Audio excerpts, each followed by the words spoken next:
এই সেই scenic root যেটার জন্য আমরা এতক্ষণ ধরে অপেক্ষা করছি, এতক্ষণ ধরে ট্রেক করছি। জাস্ট স্টার্টিং এই মানে 500 মিটারও আমরা আসিনি, এত প্রজাতির ফুল দেখেছি না, মানে লাইফে কখনো এত ফুল দেখিনি। ওয়াও, কি লাগছে একবার দেখুন ওখানটা, মানে পুরো স্বর্গের মতো লাগছে। এই ফ্রেমটা মনে হচ্ছে স্বর্গে চলে এসেছি।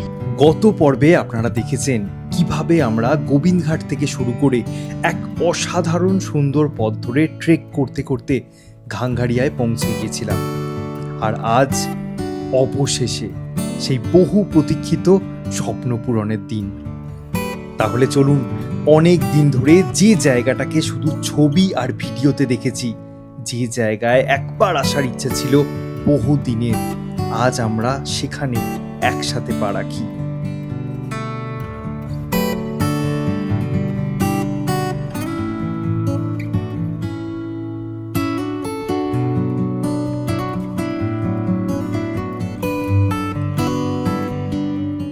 ঘোড়াদের টুকটুক শব্দ আর আনাগোনায় সকাল সকালই ঘুম ভেঙে গেল। হোমস্টের বাইরে বেরিয়ে এসে যে দৃশ্যটা দেখলাম, সত্যি বলতে মুহূর্তের মধ্যেই গতকালের সব ক্লান্তি কোথাও যেন উধাও হয়ে গেল। ব্যাস, তারপর আর দেরি না করে আমরা হাঁটতে শুরু করলাম আমাদের বহু দিনের স্বপ্নের গন্তব্য ভ্যালি অফ ফ্লাওয়ার্সের উদ্দেশ্যে।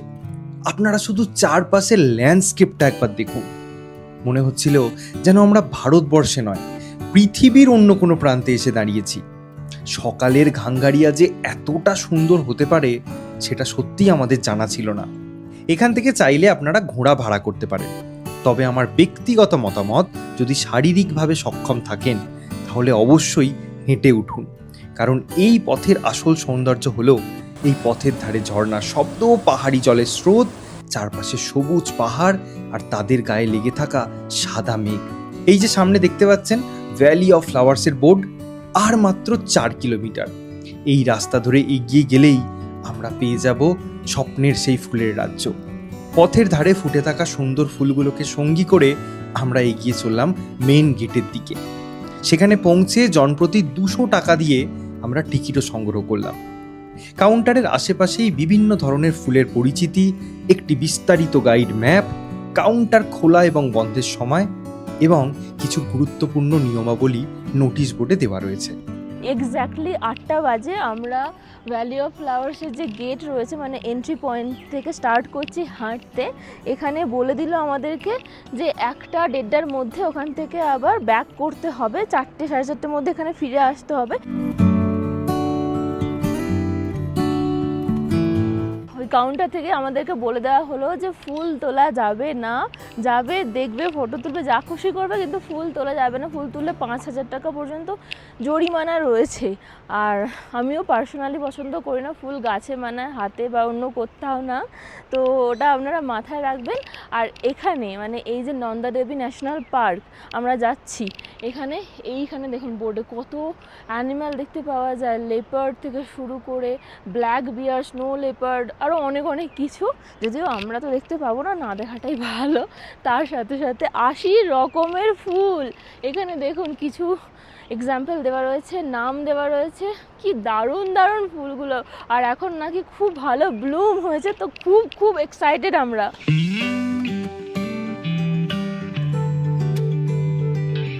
দেখুন, ঢুকতে না ঢুকতেই আমাদের নাম না জানা কত ফুল দেখতে পাচ্ছি। ওইখান থেকে হলুদ, গোলাপি থেকে শুরু করে অনেক অনেক রঙের। আর ওয়েদারটাও দেখুন অনেকটা খুলে যাচ্ছে। কালকেও ঠিক এরকম ছিল, সকাল 7-8টার সময় একটু ক্লাউডি ছিল, মেঘের খেলা দেখছিলাম, খুব দারুণ লাগছিল। এখন দেখুন আস্তে আস্তে রোদ বেরোচ্ছে, তো আজকেও আমরা দারুণ ওয়েদার পাবো। এই পুরো ট্রেক রুটের মধ্যেই শুনেছি এরকম বোর্ডে বিভিন্ন ইনফরমেশান, হিস্ট্রি দেওয়া রয়েছে, আপনারা একটু সময় করে পড়ে নেবেন, তাহলে আরও অনেক কিছু জানতে পারবেন এবং ট্রেকটা করতে আরও বেশি ভালো লাগবে।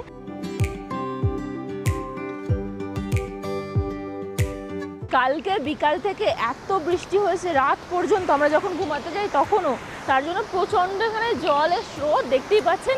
ওখানে যাওয়া যাচ্ছিল না, ওনারা এসে ওখানটা ঠিক করে দিলেন পাথর ফেলে, তাই নাহলে জুতো খুলে ভিজে ভিজে যেতে হতো। তবে সত্যি বলতে এই ছোট ছোট চ্যালেঞ্জগুলোই কিন্তু ট্রেকের মজাটা আরও বাড়িয়ে দেয়।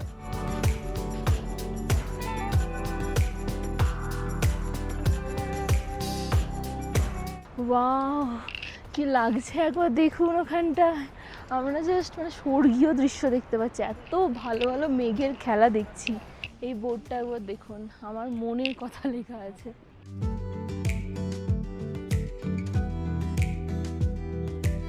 জাস্ট স্টার্টিংয়েই মানে 500 মিটারও আমরা আসিনি, এত প্রজাতির ফুল দেখেছি না, মানে লাইফে কখনো এত ফুল দেখিনি, এত রকমের ফুল দেখিনি। আর তার সাথে সাথে এই সময়টা মানে আমরা এই ট্রেকটা করছি আজকে 1st অফ অগাস্ট, তো এই সময়টা প্রচুর রাশ চলছে, কারণ অগাস্ট মাসেই সব থেকে মানে অগাস্টের শুরুতেই আমরা যতদূর জানি যে পিক মানে ফুল ব্লুমিংটা হয়। তো দেখা যাক আর কি কি অপেক্ষা করছে আমাদের জন্য। উঁচু নিচু পাথরের রাস্তা ধরে আমরা এগিয়ে চলেছি। আমাদের মতো আরও অনেক ট্রেকার আজ এই পথে। সত্যি বলতে সামনে যে দৃশ্যগুলো ভেসে উঠছিল সেগুলো থেকে চোখ সরানোই খুব কঠিন হয়ে পড়ছিল। হাঁটতে হাঁটতে বারবার মনে হচ্ছিল এই তো সবে শুরু, সামনে না জানি আমাদের জন্য আরও কত চমক লুকিয়ে আছে। আর এই পথের আর একটা বিশেষ আকর্ষণ হলো কোবরা লিলি। এর আকৃতি অনেকটা সাপের ফণার মতো বলেই এমন নাম।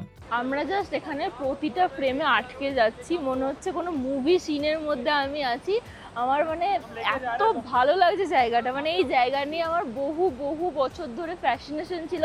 ভ্যালি অফ ফ্লাওয়ার্স নামটা শুনলেই জাস্ট আমার মনটা খুশি হয়ে যেত, মানে খুব স্বপ্ন ছিল আসার, আজকে ফাইনালি পূরণ হয়েছে এবং এত ভালো সব কিছু পাচ্ছি। আর এদিকে এই আকাশটা দেখুন কি ভালো লাগছে, আর নিচে দিয়ে বয়ে যাচ্ছে পুষ্পাবতী নদী, প্রচণ্ড স্রোত, আর আমরা এরকম রাস্তা দিয়ে হাঁটছি। দাদা পুরো পাগল হয়ে যাচ্ছি তো, মানে কি বলবো, মানে ভিউজ গুলো, মানে আমি কথা বলতে বলতে ভিডিও নিচ্ছি। আমাদের কালকে প্ল্যান আছে হেমকুন্ড সাহেব যাওয়া, ঠিক আছে, বাট আমি as a photographer I feel মানে আই লাভ নেচার না, আমার মনে হচ্ছে আমি আর একবার কালকে ভ্যালি অফ ফ্লাওয়ার্স দেখতে পাবো। সিরিয়াসলি আমি এই সবে স্টার্ট করেছি। কি ভালো লাগছে তমজিৎ, কেমন লাগছে? আপনারা শুধু একবার অনুভব করার চেষ্টা করুন খালি চোখে এই দৃশ্যগুলো কতটা অসাধারণ লাগছিল। প্রতিটা মুহূর্ত, প্রতিটা পাহাড়, প্রতিটা গাছ যেন কোনো স্বপ্নের জগৎ বলে মনে হচ্ছিল। এই পথটায় কি নেই বলুন তো? পাহাড় আছে, নদী আছে, ঘন জঙ্গল আছে, ঝর্ণা আছে, আর আছে একের পর এক মন ভরে যাওয়ার মতো দৃশ্য। যতই এগোচ্ছিলাম ততই মনে হচ্ছিল প্রকৃতি যেন তার সৌন্দর্যের নতুন নতুন অধ্যায় আমাদের সামনে খুলে দিচ্ছে। এখানে কিন্তু মাঝে মধ্যে এরকম পাথরের রাস্তা, এবং খুব সাবধানে আসতে হবে, এবং ভালো ট্রেকিং শু পরে আসাটা আমার মনে হয় ভালো হবে আপনাদের জন্য, না হলে কিন্তু পা মচকানোর চান্স আছে। মাঝে মধ্যে আবার এরকম স্টেপস রয়েছে, তো খুব সাবধানে যেতে হবে। তার উপর যেহেতু কালকে বৃষ্টি হয়েছে, আজকেও এটা ক্লাউডি হয়ে যাচ্ছে, তো একটু স্যাঁতস্যাঁতে ওয়েদারের জন্য আরও সাবধানে যেতে হচ্ছে আমাদের।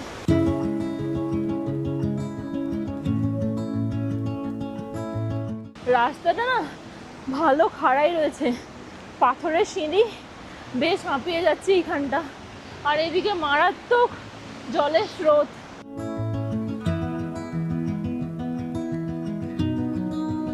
এই রাস্তাটা না অন্য রকমই লাগছে, প্রতিটা গাছে শ্যাওলা, এই পাথরগুলোতে শ্যাওলা, ঝিঁঝি পোকা, বিভিন্ন রকম কীট পতঙ্গ ডাকছে, পাখি ডাকছে, অঝোর ধারায় বয়ে যাচ্ছে নদী, আর তার উপর মেঘ। একটা মিস্টিরিয়াস ব্যাপার লাগছে এই জায়গাটা।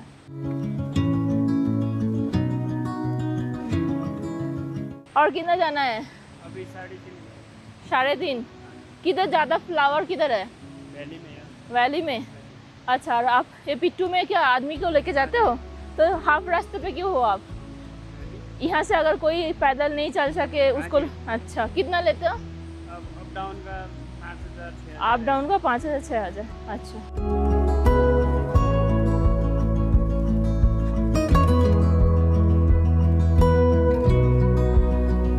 মাঝে মধ্যে এক একটা জায়গা এমন আসছে ভীষণ খাড়াই, মানে পায়ে মোচড় লেগে যাওয়ার চান্স আছে যদি ভালো জুতো না পরে আসেন। এই যে দেখুন কতটা খাড়াই, মানে ভিডিওতে হয়তো বোঝা যাচ্ছে না, আপনারা যখন নিজে এই অভিজ্ঞতাটা করবেন তখন বুঝতে পারবেন যে কতটা করে পাটাকে বাড়াতে হচ্ছে। যাই হোক, খুব একটা গরম যে লাগছে সেটা বলবো না, হালকা ঠান্ডা ওয়েদার। অবশ্যই পাতলা উইন্ডশিটার আর জ্যাকেট ক্যারি করলে ভালো হয়। এখনও আমাদের এই পথে বেশ খানিকটা হাঁটতে হবে। প্রতিটা ধাপ একটু একটু করে আমাদের নিয়ে যাচ্ছিল সেই স্বপ্নের জায়গার দিকে। উফ, কি যে অপূর্ব দৃশ্য! পাহাড়, মেঘ, গাছপালা আর এই আঁকাবাঁকা রাস্তা, সব মিলিয়ে মনে হচ্ছিল যেন কোনো সিনেমার সেটে আমরা দাঁড়িয়ে আছি, আর আমরা সেই গল্পেরই একটা অংশ। মাঝে মধ্যে কিন্তু খাড়া চড়াইও আছে, হাঁটতে একটু কষ্ট হচ্ছিল ঠিকই, কিন্তু সেই কষ্টের মধ্যেও আলাদাই একটা আনন্দ ছিল। গাছপালার ফাঁক দিয়ে যখন সাদা মেঘগুলো ভেসে এসে পাহাড়ের গায়ে আলতো করে ছুঁয়ে যাচ্ছিল, সেই দৃশ্যটা সত্যি ভাষায় প্রকাশ করা কঠিন। আর দূরে তাকালেই দেখা যাচ্ছিল পাহাড়ের গা বেয়ে অসংখ্য জলধারা নেমে আসছে। বর্ষার এটাই তো মজা।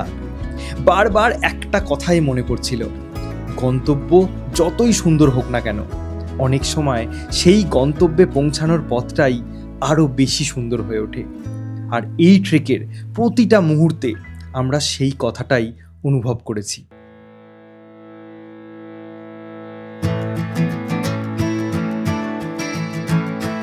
ওই দূরে আমি জানি না দেখতে পাচ্ছেন কিনা, ওইখানটা করে একটা বড় পাথর দেখা যাচ্ছে। ওইখানটাই হচ্ছে ভ্যালিটা, মানে টোটালি 4 কিলোমিটার ট্রেক করে যেতে হবে, ওখানটাই যেতে হবে। তো কেউ চাইলে রিভার বেডে যেতে পারে। আমাদের দু একটা জিনিস ভুল হয়েছে। আমাদের হোটেল থেকে বলা হয়েছিল এন্ট্রি পয়েন্টটা 300 মিটার। আমরা ওই ভেবে 7টার সময় বেরিয়েছি হোটেল থেকে, বাট আমরা পৌঁছাতে প্রায় 7:30 পৌনে 8টা বেজে গেছে, কারণ 300 মিটার না, প্রায় 1 কিলোমিটার মতো, 800 মিটার তো হবেই।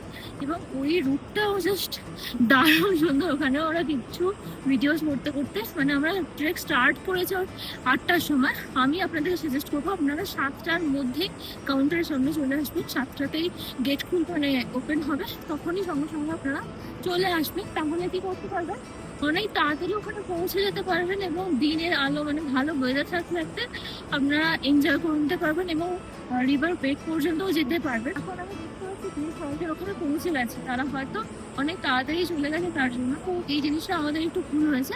আপনারা যদি আসেন একদম যত তাড়াতাড়ি পারবেন স্টার্ট করবেন।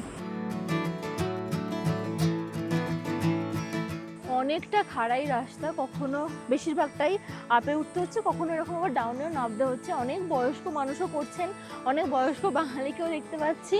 তবে আমার পার্সোনালি মনে হয় যাদের পায়ে প্রবলেম এবং খুব বয়স্ক, তাদের রিস্ক না নেওয়াই ভালো। আগে মানে সবার মুখেই শুনছি আগে যেভাবে ফ্লাওয়ারিং হতো এখন কিন্তু অনেকটাই কমে গেছে, ওয়েদারের কারণে হোক বা কোনো কারণে হোক, এখন ছাড়া ছাড়া ফ্লাওয়ার আছে। তো এতটা রিস্ক নিয়ে বয়স্কদের আসার আমার মনে হয় না ঠিক। তবে হ্যাঁ, মনে জোর থাকলে, কারোর ইচ্ছা থাকলে, জীবন একটাই, আসবেন অবশ্যই।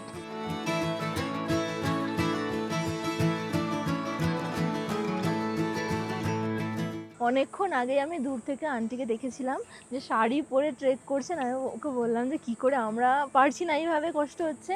আন্টি কোথা থেকে এসেছেন? মেদিনীপুর না? দুজনে এসেছেন, আন্টি আর একজন ম্যাডামের সাথে। শাড়ি পরে কি প্রবলেম হচ্ছে না?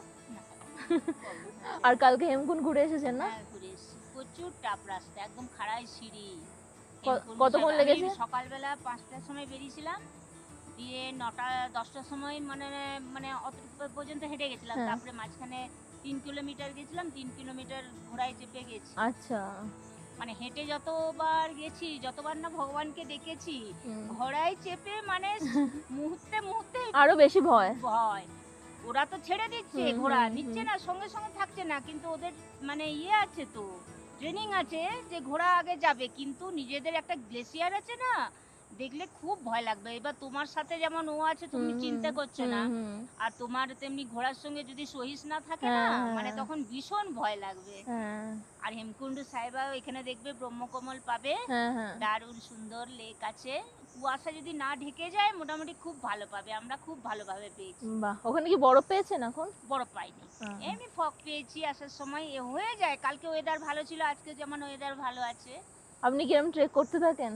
হ্যাঁ, আমি 2018 সালে আমি গেছিলাম, ছাড়াছাড়ি হয়ে গেছিলাম, অমরনাথ গেছিলাম। আর গত বছর কেদার বদ্রি করেছি। এবার বদ্রি যাব, বসুধা ফলস যাব, মানাগ্রাম যাব। মানাগ্রাম গেছিলাম, আমরাও মানাগ্রাম যাব। হ্যাঁ মানাগ্রাম বাড়ি থেকে ছাড়ে এরকম একা একা? এরকম কঠিন কঠিন ট্রেকে? আমার মেয়ে নাতনি এবার হচ্ছে এইচএস দেবে। ও বাহ, আমার ছেলে নাতনি নাতনি হয়ে গেছে। যাই যায় না। হ্যাঁ, thank you aunty, thank you. খুব ভালো লাগলো।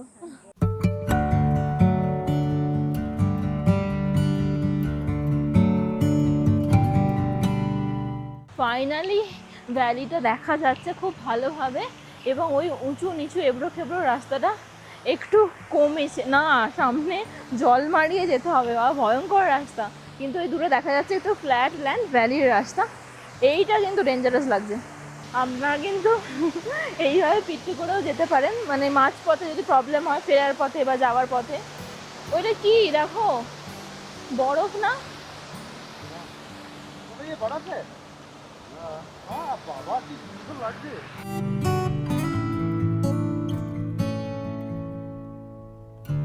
কি অসম্ভব সুন্দর লাগছে। নিচে গ্লেশিয়ারের জল, মানে বরফ গলা জল ওখান দিয়ে বয়ে যাচ্ছে, বরফ দেখতে পাচ্ছি।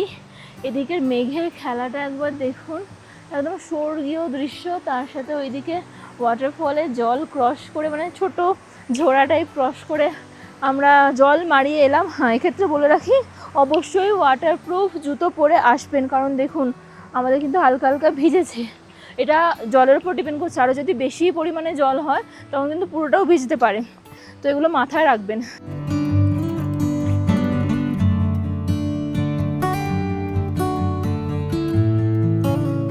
अंकल हेलो, कैसे एंजॉय कर रहे हैं अंकल? कैसा लगा ये रूट? ये रूट कैसा लगा अंकल? फैंटास्टिक। Okay, enjoy.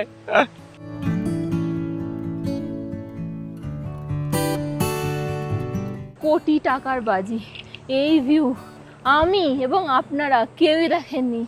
কি অসাধারণ লাগছে, আমার মনে হচ্ছে সত্যি স্বর্গে চলেছি। দেবভূমি হয়তো এই জন্যেই বলা হয়, মানে কি নেই এখানে, গ্রিন ভ্যালি, বড় বড় পাহাড় জঙ্গল, সরু পাহাড়ি নদী, নিচে গ্লেশিয়ারের বরফ, মেঘ, মানে সব কিছু। অসাধারণ লাগছে, অসাধারণ। এই জায়গাটা অসাধারণ।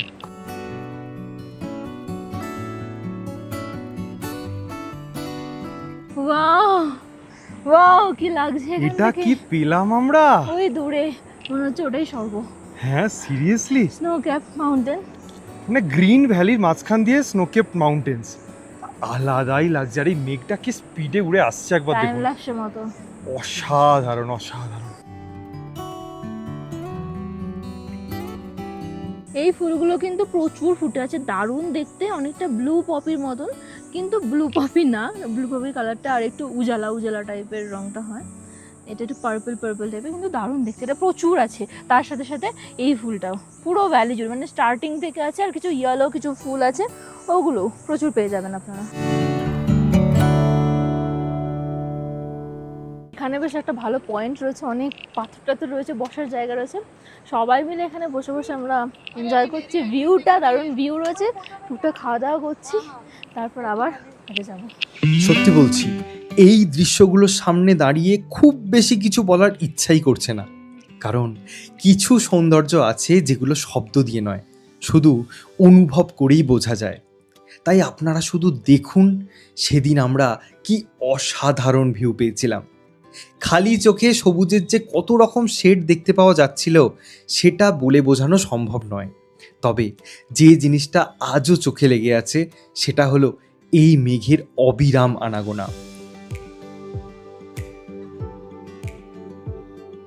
যারা উত্তরাখণ্ডের valley of flowers video search করে এই ভিডিওটা দেখছেন তাদের জন্য বলি, আমি সায়ন্তন, আমি পায়েল, আর আপনারা দেখছেন সাহেল স্টোরিজ।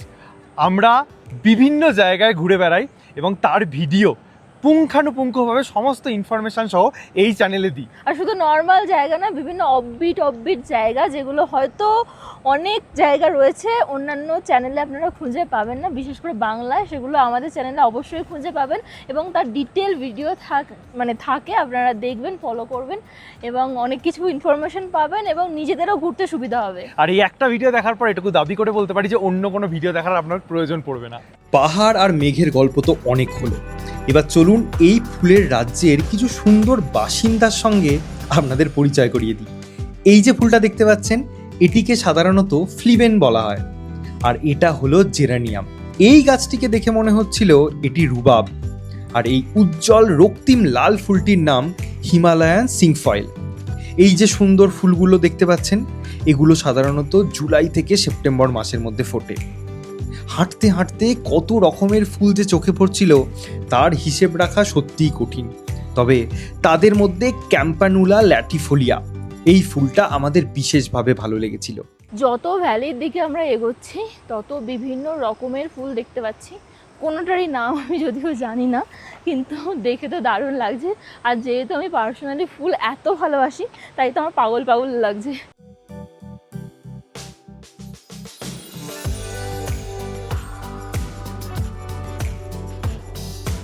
এই রিভারটা ক্রস করার পরে হালকা হালকা ঝিরিঝিরি বৃষ্টি চালু হয়েছে, তার সাথে ঠান্ডা হাওয়া এবং ফুলগুলো যে সেগুলো দেখুন পর পর এখানে দেখতে পাবেন। মানে পুরো স্বর্গের মতো লাগছে এই ফ্রেমটা, মনে হচ্ছে স্বর্গে চলে এসেছি। জাস্ট খালি চোখে পাগল করা ভিউ, পাগল করা, মানে কোনো মুভি সিন না। আমার এখন মনে হচ্ছে যে সমস্ত মুভিতে স্বর্গের সিন দেখাতো, আমরা ওখানে আছি। কত ফুল, মানে কি বলবো, আমার মানে ভাষা নেই, আমি স্পিচলেস। কিছুক্ষণ হেঁটে এগিয়ে আসার পরে এখানে একটা রেস্টিং পয়েন্ট রয়েছে, বৃষ্টি থেকে বেসিক্যালি বাঁচার জন্য ভালো। আর এই হচ্ছে রুট, এই সেই সিনিক রুট যেটার জন্য আমরা এতক্ষণ ধরে অপেক্ষা করছি, এতক্ষণ ধরে ট্রেক করছি। আপনারাও এতক্ষণ ধরে ধৈর্য ধরে ভিডিওটা দেখছেন। কি পাই আমরা, অসাধারণ। সিরিয়াসলি প্রতিটা জিনিসকে অসাধারণ আমরা বলি না, বাট এটা ট্রুলি অসাধারণ। অবশেষে আমরা পৌঁছে গেলাম ভ্যালি অফ ফ্লাওয়ার্সে।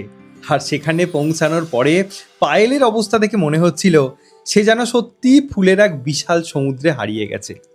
সত্যি বলতে একসাথে এত রকমের ফুল, এত রঙের ফুল আমরা এর আগে কোনোদিনও দেখেছি বলে তো আমাদের মনে হয় না। যেদিকে চোখ যায় শুধু ফুল আর ফুল। প্রকৃতি যেন নিজের সব রং এখানে উজাড় করে দিয়েছে। তবে শুধু ফুলই না, এই জায়গার সৌন্দর্যকে আরও কয়েক গুণ বাড়িয়ে দিয়েছিল চারপাশের পরিবেশ। যতটুকু হেঁটে এলাম এই রাস্তাটাতেই কিন্তু বেশিরভাগ ফুল দেখলাম। আর এখানে ভ্যালিটা দেখুন কি সুন্দর লাগছে, মেঘগুলো উড়ে উড়ে বেড়াচ্ছে।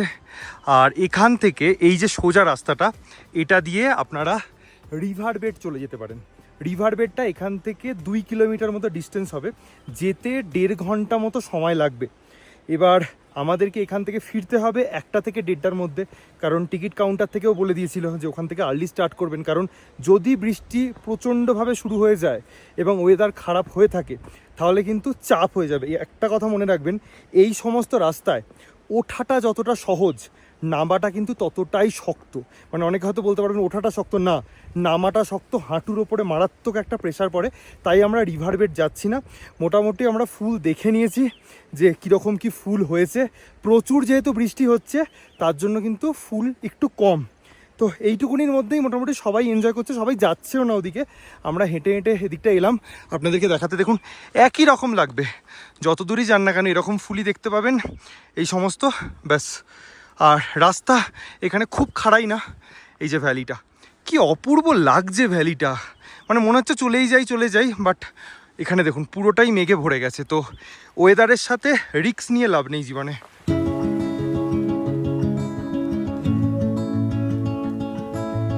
এই রাস্তা দিয়ে আরও কিছুটা উপরে উঠে এলাম। এখানেও দেখুন অনেকগুলো ফুল হয়ে রয়েছে, তার সাথে এখানে একটা ছোট্ট স্ট্রিম আছে এই যে।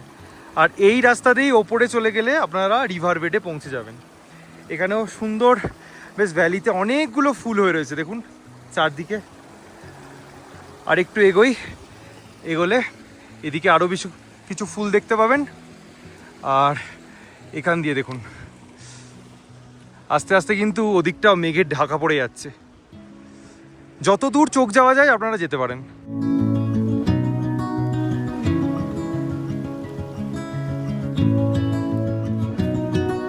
ওপরে কিছুটা উঠে আসার পর দেখবেন পুরো ভ্যালিটা পিঙ্ক পিঙ্ক হয়ে রয়েছে।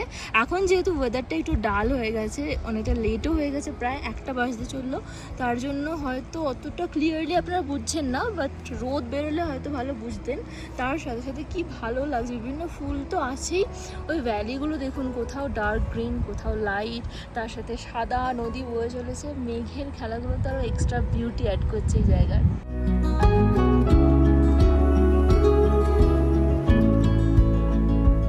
এখন বাজে 1:10। আমরা সকলে মিলে এটা ডিসাইড করলাম যে আমরা আরও একটু এগোবো রিভার বেডের দিকে, কারণ আমরা যেটা নোটিস করছি যত বেলা বাড়ছে ফুলগুলো কিন্তু খুব ব্লুম হচ্ছে। এর আগে একজন মানুষ আমাদের ক্রস করলেন, উনি রিভার বেড পর্যন্ত গিয়েছিলেন, উনিও বললেন যে সকালে যখন এসেছিলাম তখন কিন্তু এতটা ব্লুম হয়নি, এখন যতটা ব্লুম হচ্ছে। বেশ কিছুটা আসার পরে এরকম একটা নদী পড়বে, ওই যে সামনে একটা ব্রিজ আছে দেখতে পাচ্ছেন, ওই ব্রিজটা ক্রস করে আরও ওপরে উঠতে হবে, তাহলে আমরা ওই দিকে যেতে পারবো। এখন আবার বৃষ্টিটা থেমেছে। এই ব্রিজটা ক্রস করতে গেলে আমাদেরকে এই জলটাও ক্রস করতে হবে, আর যেটা দেখে মনে হচ্ছে আমাদের জুতো ভিজবেই। এক্স্যাক্টলি 1:30 বাজে, আমরা আর যাচ্ছি না। আমি একটু একটা স্টেপ দিয়েছিলাম ট্রাই করার জন্য, বাট আমার জুতোটা হালকা করে একটু ভিজে গেছে, তো আমি আর যাবো না, কারণ এটা নামতে পারবো না পুরোটা ভিজে গেলে, প্লাস কালকে ট্রেকও হবে না। আর এখন বললামই 1:30 বাজে, দেখি কতক্ষণে পৌঁছাই। আমরা আবারও শ্যুট করতে করতে যাবো। আর এখানে প্রচুর রডোডেন্ড্রন গাছ দেখতে পাচ্ছি আমি।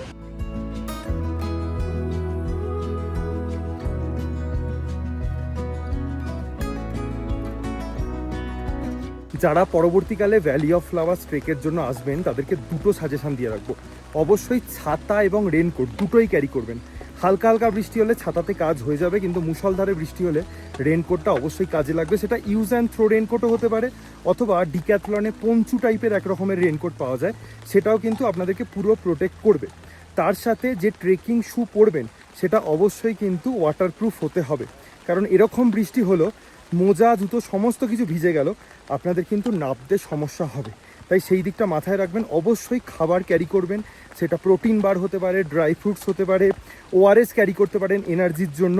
আর যত তাড়াতাড়ি পারবেন এখান থেকে চলে যাওয়ার, কারণ ওপরের ওয়েদার সত্যি ভরসা নেই, কন্টিনিউয়াসলি কিন্তু তখন থেকে বৃষ্টিটা হয়ে যাচ্ছে।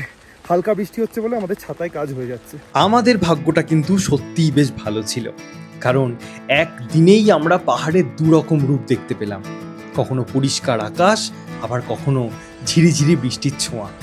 সত্যি বলতে বৃষ্টির পর ভ্যালি অফ ফ্লাওয়ার্সকে আরও বেশি জীবন্ত আর প্রাণবন্ত বলে মনে হচ্ছিল প্রকৃতি যেন একটু আগেই স্নান সেরে নতুন করে সেজে উঠেছে।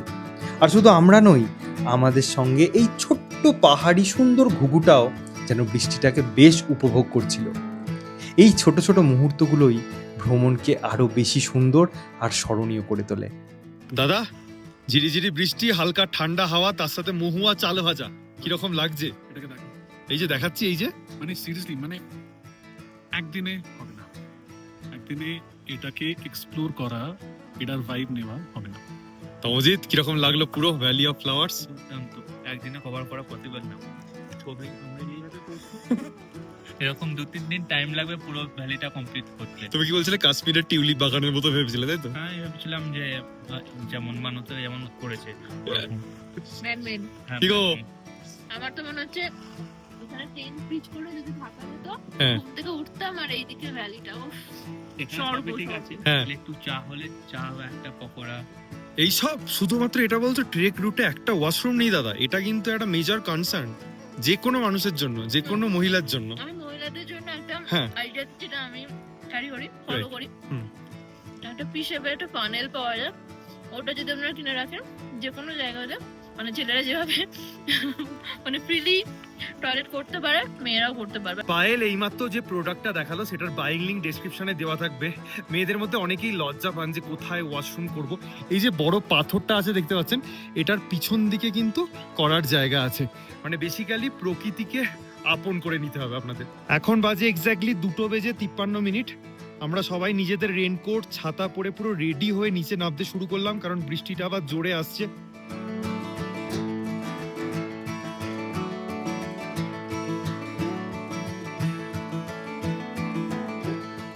যখন ঘাঙ্গারিয়া থেকে ভ্যালি অফ ফ্লাওয়ার্সের দিকে যাচ্ছিলাম তখন এই একটা পয়েন্ট যেখানে এখন দাঁড়িয়ে আছি, এখানে একটা শর্টকাট দেখেছিলাম, এই যে দেখুন এদিক দিয়ে একটা শর্টকাট চলে গেছে, অনেকটাই কিন্তু শর্ট হয়ে যাবে রাস্তাটা। আর আমরা এসেছিলাম ওই দিকে, বুঝতেই পারছেন। মানে এরকম নয় যখন আপনারা আসবেন পুরোটাই উঠতে হবে, মাঝে মধ্যে কিন্তু নামতেও হবে। আবার যখন ফিরে যাচ্ছি এরকম না যে পুরোটাই নামতে হবে, মাঝে মধ্যে কিন্তু উঠতেই হবে। শর্টকাটের রিস্ক না নেওয়াই ভালো, এটা আমাদের সাজেশন। এক্স্যাক্টলি, ওই দিকের রাস্তাটা একটু খারাপ, তার জন্যই এটা নতুন রুট। তো বেকার রিস্ক না নিয়ে যে পথে এসেছি সেই পথে ফিরে যাওয়াটাই ভালো।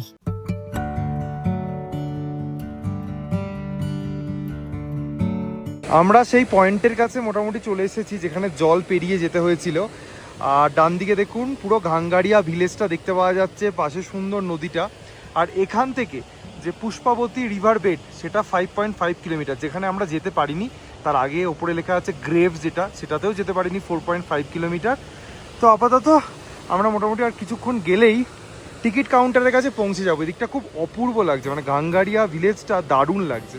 এক্স্যাক্টলি 5:13 আমরা ফাইনালি পৌঁছালাম যেখান থেকে আমাদের ট্রেকটা স্টার্ট হয়েছিল, অর্থাৎ যে মেন গেট আমার পিছনে দেখতে পাচ্ছেন সেই গেটে। বৃষ্টিতে ভিজতে ভিজতে মাঝখানে একবার মনে হচ্ছিল আর কতক্ষণ, লিটারালি একটু টায়ার্ড লাগছিল পাগুলো, বাট ফাইনালি পৌঁছে গেছি। এবার মনে হয় এখানে কিছু কাজকর্ম বাকি আছে, মানে ওনারা ফোন করেছিলেন আমাদেরকে যে আপনারা কত দূরে আছেন, কতক্ষণ আসছেন। আমার মনে হয় কোথাও একটা সাইন করতে হবে, করে এখান থেকে বেরোতে হবে। আরও বেশ কিছু ইনফরমেশন আপনাদেরকে দেওয়ার আছে। আপনারা জানেন যে আমাদের ব্লগ দেখলে লাস্টে বোনাস টিপস থাকে, সেটাও থাকবে। তো চলুন যাওয়া যাক। তেমন কিছুই ফর্মালিটিস ছিল না, ওনারা জাস্ট আমাদের নামটা কেটে দিলেন প্রমাণস্বরূপ যে আমরা এখান থেকে সাকসেসফুলি বেরিয়ে যাচ্ছি। ওনাদের কাছেও একটা রেকর্ড থেকে গেল। আপনাদেরকে যে ফুলের ছবিগুলো দেখিয়েছিলাম বোর্ডে, ম্যাক্সিমামই কিন্তু আমরা পেয়েছি, সব কটা ক্যাপচার করতে পারিনি ঠিকই, বাট ভ্যালিতে ছিল। যেহেতু ওয়েদারটা একটু খারাপ, আমাদেরকে সাথ দেয়নি, তার জন্য খুব বেশি যেতেও পারিনি। বাট আমরা যথেষ্ট স্যাটিসফাইড এখানে এসে, এই সময় এসে। আবার এই যে গেট থেকে, এখান থেকে প্রায় 1 কিলোমিটার পর্যন্ত আমাদেরকে এখন যেতে হবে হোটেলে। এবার যারা একটু কম হাঁটতে চান তারা কি করবেন, এখান থেকে বেরিয়ে ঘাঙ্গারিয়ার গ্রামের যে প্রথম হোটেল বা হোমস্টে সেটাতে স্টে করার চেষ্টা করবেন, তাহলে একটু কম হাঁটতে হবে। আমরা আছি একদম ঘাঙ্গারিয়ার শুরুতেই, সেটা আগের ব্লগে আমরা শেয়ার করেছি। তো যারা আগের ব্লগটা দেখেননি তাদেরকে অনুরোধ করব একটু সময় করে দেখে নেবেন, তাহলে আপনারা পুরো স্টোরিটা বুঝতে পারবেন। চলুন আপনাদেরকে যাওয়ার সময় প্রথম কোন হোটেল বা হোমস্টেটা পড়ছে সেটা একবার দেখিয়ে দিই। এই জংশনটায় আমরা পৌঁছে গেলাম, বাঁদিকের রাস্তাটা চলে যাচ্ছে হেমকুন্ড সাহেব, ডান দিকে আমরা এখন যাব। কোনো ভিজিবিলিটি নেই এখন, যখন যাচ্ছিলাম তখন কি অপূর্ব ভিউ পেয়েছিলাম এখান থেকে। এতটা ট্রেক করে আসার পরে যদি মনে হয় খুব খিদে পেয়ে গেছে, শুরুতেই কিন্তু এখানে বেশ কয়েকটা দোকান আছে। এখানে দেখুন খাবার দাবার জিনিসপত্র বিক্রি হচ্ছে, এখানে খেয়ে নিতে পারেন। আর এই যে আমরা একদম ঘাঙ্গারিয়া ভিলেজে পৌঁছে গেছি। এখানে এসে কিন্তু বডি মাসাজ, লেগ মাসাজ করাতে পারেন, অপশন আছে। আর যেরকমটা বললাম শুরুতেই, যে হোটেলটা চোখে পড়লো দ্যাট ইজ হলিডে ইন। এখানে থাকলে ভ্যালি অফ ফ্লাওয়ার্স এর যে এন্ট্রি গেট সেটার থেকে সব থেকে কাছে আপনারা থাকবেন। এই হচ্ছে হোটেলটা, এখানে কাজকর্ম চলছে মনে হচ্ছে। উল্টো দিকেই মিষ্টি তৈরি হচ্ছে, গরম দুধ পাওয়া যাচ্ছে, বেশ কিছু খাবার দাবার দোকান আছে এখানে, অপশনস প্রচুর। আর সামনে আরেকটা হোটেল দেখতে পাচ্ছি, হেমলক হোটেল। এই যে হেমলক হোটেল অ্যান্ড রেস্টুরেন্ট, এটাও কিন্তু শুরুর দিকের একটা হোটেল। আগের এপিসোডে ঘাঙ্গারিয়ার বেশ কয়েকটা হোটেলের অপশনস আপনাদেরকে দেখিয়েছি। এবার আপনারা ডিসাইড করবে যে পুলনার দিক থেকে ঘাঙ্গারিয়ার যে ভিলেজ শুরু হচ্ছে সেখানে থাকবেন যেখানে আমরা আছি, নাকি ভ্যালি অফ ফ্লাওয়ার্স এর ট্রেকিং পয়েন্ট থেকে এদিকে শুরুতে যে হোটেল বা হোমস্টে সেখানে থাকবেন। এটা পুরোপুরি আপনাদের কল, আপনাদেরকেই নিতে হবে। আর যারা সোলো ট্রাভেলার দেখছেন, যাদের বাজেটের ইস্যু আছে, গুরুদ্বারার মধ্যে কিন্তু ডরমেটরি পাওয়া যায় ফ্রি অফ কস্ট, সেখানে থাকতে পারেন। গুরুদ্বারা থেকে 100-150 মিটার জাস্ট এগিয়ে এলেই আপনারা পেয়ে যাবেন জিএমভিএন এর প্রপার্টি। অনেকেই জিএমভিএন এর প্রপার্টিতে থাকতে পছন্দ করেন। এখানে সোলো ট্রাভেলারদের জন্য কিন্তু বাং বেড পাওয়া যায়, পার বেড 600 টাকা। এই হচ্ছে প্রপার্টিটা। ভেতরে তো ঢুকতে পারবো না, বাট ভালো প্রপার্টি বাইরে থেকে। জিএমভিএন এর প্রপার্টিতে আমরা অলরেডি থেকেছি, এক্সপিরিয়েন্স ভালোই। কন্টিনিউয়াসলি বৃষ্টিটা পড়ে যাচ্ছে, একবারও থামার নাম নেই। আর জিএমভিএন এর থেকে কিছুটা এগিয়েই আমাদের হোটেলটা। তো ফাইনালি আমরা পৌঁছে গেলাম আমাদের হোটেলের কাছে, হোটেল নন্দা পার্বতী। পুলনার দিক থেকে এলে এটাই হচ্ছে প্রথম হোটেল। এবার যাই, একটু রেস্ট নিই, চেঞ্জ করি। প্রচন্ড টায়ার্ড লাগছে, কিছু খেতেও হবে। আজকে আমাদের সকাল থেকে সেভাবে খাওয়া হয়নি। 10,000 ফিট উচ্চতা থেকে 12,000 ফিট উচ্চতায় উঠলাম, আবার নেমেও এলাম। বুঝতেই পারছেন কতটা খিদে পেয়েছে। এসেছি কালকে যেখানে খেয়েছিলাম সেই রেস্তোরাঁতেই। এটা হচ্ছে মালাই কোফতা। এখানে আমরা অর্ডার দিয়েছি পরোটা, প্লেন পরোটা। এখানে মানচাও স্যুপ অলরেডি খাওয়া শুরু করে দিয়েছে। আরেকটা কি দাদা অর্ডার দিয়েছি আমরা? চাইনিজের চাউমিন। এটা আসছে, চলে এসেছে আমাদের এগ চাউমিন। তবে আমরা যেটা খাচ্ছি এটা দারুণ। কি দাদা? দুর্দান্ত খেতে। তোমার ভালো লেগেছে খাবারটা? দারুণ, মানে খিদের মুখে এটা অমৃতের মতো লাগছে। দারুণ একটা ডিনার করার পরে এই বর্ষার দিনে 1 কাপ গরম গরম মাসালা মিল্ক টি। আজকে সারাদিনের যা ক্লান্তি ছিল এখানে খাওয়ার পরে, আর স্পেশালি এই চাটা খাওয়ার পরে সমস্তটাই মিটে গেছে। তো আমাদের দেখুন, দাদাও ট্রেক করেছে, তমজিৎও ট্রেক করেছে। আমার ট্রেকটা মোটামুটি মডারেট লেগেছে। দাদা তোমার কতটা কিরকম লেগেছে? মডারেট। ওই যে ব্রিজটা আছে না, হ্যাঁ। ইনিশিয়াল যে ফার্স্ট ব্রিজটা, হ্যাঁ। ফার্স্ট ব্রিজটা না, ফার্স্ট ওয়াটার পাসের পর একটা বড় ব্রিজ আছে, হ্যাঁ, ওটার পর যে ক্লাইম্বটা আছে ওটা ওটা আরামসে করতে হবে, তারপর আর কিছু নেই। তমজিৎ কি সহজ না মডারেট? ইজি। ইজি। বয়সটা টাইম নিয়েছো, হ্যাঁ। আমি একা গেলে মনে হয় 2 বার চলে আসতাম। বয়সটা তুমি তো তাই করেছে। কি গো তোমার কি বলো? আমার যাওয়াটা তো মনে হচ্ছিল যেতেই থাকে কোনো কষ্ট হয়নি। ফেরাটার সময় যেহেতু সময় পেরিয়ে যাচ্ছে, সন্ধ্যা হয়ে আসছে, মানে সন্ধ্যা না, খারাপ ওয়েদার হয়ে আসছে এবং অনেকটা ডাউনে নামতে হচ্ছে, তার জন্য আমার পায়ের আঙুলগুলো একটু ব্যথা লাগছিল। বাকি মোটামুটি ঠিকই আছে। এরকম ট্রেক আমরা আগেও করেছি। এক্স্যাক্টলি। এই ট্রেকিং বা হাইকিং এর এক্সপিরিয়েন্স যাদের আছে তাদের কিন্তু এই ট্রেকটা করতে খুব একটা কষ্ট হবে না। এবার কালকে আমাদের হেমকুন্ড সাহেব, ওটা আরেকটু চ্যালেঞ্জিং, কারণ ওটা আমরা উঠবো 16,000, রাইট? 16,000 ফুট। রেডি তো? হ্যাঁ, মনে হচ্ছে ready। 16,000 ফুট উচ্চতায় উঠবো, দেখা যাক ওটা কিরকম হয়। বাকি এখানে খাবারকে সুপার ডুপার স্যাটিসফাইড। 100% রেকমেন্ড করলাম, এখানে আসতে পারেন আপনারা। রাত্রি এখন প্রায় 9:30 বাজে। এই ব্লগটা এখানেই এন্ড করার পালা। আশা করছি আপনাদেরকে সমস্ত রকম ইনফরমেশন দিতে পেরেছি। দুটো জিনিস বলে রাখি, ঘাঙ্গারিয়ার এই হোটেলে এখানে কিন্তু মোবাইল নেটওয়ার্কের সমস্যা আছে। বৃষ্টি পড়লে তো আরোই সমস্যা, মানে ইন্টারনেট কিন্তু খুব ভালো কাজ করছে না। আজকে যে রুটে গিয়েছিলাম সেখানে কিন্তু মোবাইল নেটওয়ার্ক কাজ করছিল, আবার মাঝে মধ্যে 5Gও পাচ্ছিলাম। এটা কিন্তু একটা ভালো দিক। এই এপিসোডটা এখানেই শেষ করছি, তবে স্টে টিউন, পরের পর্বটা আরো বেশি এক্সাইটিং হতে চলেছে।